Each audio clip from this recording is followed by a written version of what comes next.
ഐവ silks, Kasaragod, Kanhangad, Mangalore. കർണാടകത്തിൽ തൽസ്ഥിതി തുടരണമെന്ന് സുപ്രീം കോടതി ഉത്തരവ് വന്നതിനു പിന്നാലെ വിശ്വാസ വോട്ട് തേടാനൊരുങ്ങി കുമാരസ്വാമി. എല്ലാ JDS കോൺഗ്രസ് MLA-മാർക്കും പാർട്ടി വിപ്പ് നൽകിയിരിക്കുകയാണ്.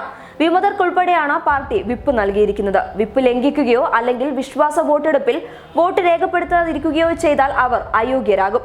വിശ്വാസ വോട്ട് തേടാൻ താൻ തയ്യാറാണ് എന്നും തീയതി സ്പീക്കർക്ക് തീരുമാനിക്കാമെന്നും കുമാരസ്വാമി നേരത്തെ നിയമസഭയിൽ പറഞ്ഞിരുന്നു. തിങ്കളാഴ്ച വിശ്വാസ വോട്ടെടുപ്പ് നടത്താൻ സ്പീക്കർ തീരുമാനിച്ചേക്കുമെന്ന സൂചനകളാണ് ഇപ്പോൾ വരുന്നത്. നിലവിൽ വിമത MLA-മാരുടെ രാജിക്കാര്യത്തിൽ സ്പീക്കർ തീരുമാനമെടുത്തിട്ടില്ല.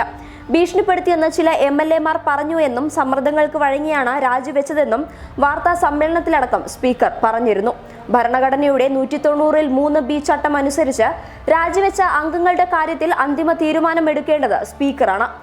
MLA-മാർ സമ്മർദ്ദം മൂലമോ സ്വമേധയാണോ രാജിവെച്ചതെന്ന് പരിശോധിച്ച ശേഷം മാത്രമേ സ്പീക്കർക്ക് അന്തിമ തീരുമാനം എടുത്താൽ മതി. നിയമസഭയിൽ പരമാധികാരം സ്പീക്കർക്കാണ്. അതിൽ സുപ്രീം കോടതിക്കടക്കം ഇടപെടുന്നതിന് പരിമിതികളുണ്ട്. ഇക്കാര്യങ്ങളെല്ലാം ഉന്നയിച്ചാണ് ഇന്ന് സ്പീക്കർ സുപ്രീം കോടതിയിൽ വാദിച്ചത്.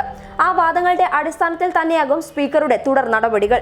സുപ്രീം കോടതിയാകട്ടെ സ്പീക്കറുടെ അധികാരപരിധി ഉൾപ്പെടെയുള്ള കാര്യങ്ങളിൽ കൂടുതൽ പരിശോധനകൾക്ക് ശേഷം ചൊവ്വാഴ്ച ഹർജി പരിഗണിക്കാമെന്നാണ് വ്യക്തമാക്കിയിരിക്കുന്നത്. ഇതിനായാണ് ചൊവ്വാഴ്ചത്തേക്ക് വാദം മാറ്റിയതും അതുവരെ തൽസ്ഥിതി തുടരാൻ ഉത്തരവിട്ടതും. അത്തരത്തിൽ സമയമായിരുന്നു കുമാരസ്വാമി സർക്കാരിന് വേണ്ടിയിരുന്നതും. സംസ്ഥാനത്തെ രാഷ്ട്രീയത്തിൽ നടക്കുന്നത് നിർഭാഗ്യകരമായ സംഭവങ്ങളാണ്. ഇത് ചില MLA-മാരുടെ നീക്കങ്ങൾ കൊണ്ട് മാത്രമാണ്. ഞാനിവിടെ അധികാരത്തിൽ കടിച്ചു തൂങ്ങാനല്ല ഇരിക്കുന്നത്. ഇപ്പോഴുള്ള സംഭവങ്ങളുടെ പശ്ചാത്തലത്തിൽ വിശ്വാസ വോട്ടെടുപ്പ് നടത്തണമെന്ന് ഞാൻ ആവശ്യപ്പെടുകയാണ് എന്നും വിധയാൻ സൗദയിൽ വെച്ച് കുമാരസ്വാമി പറഞ്ഞു. അനിശ്ചിതാവസ്ഥ കോൺഗ്രസ് ആഗ്രഹിക്കുന്നില്ല. കുതിര കച്ചവടം അവസാനിപ്പിക്കാനാണ് സർക്കാർ തീരുമാനം. കൂറുമാറ്റ നിയമം മറികടക്കാനാണ് വിമതരുടെ രാജി നാടകം. ജനാധിപത്യത്തിൽ വിശ്വസിക്കുന്നവർ വിശ്വാസ വോട്ടിൽ പങ്കെടുക്കുമെന്നും KC വേണുഗോപാൽ പറഞ്ഞു. News desk public Kerala.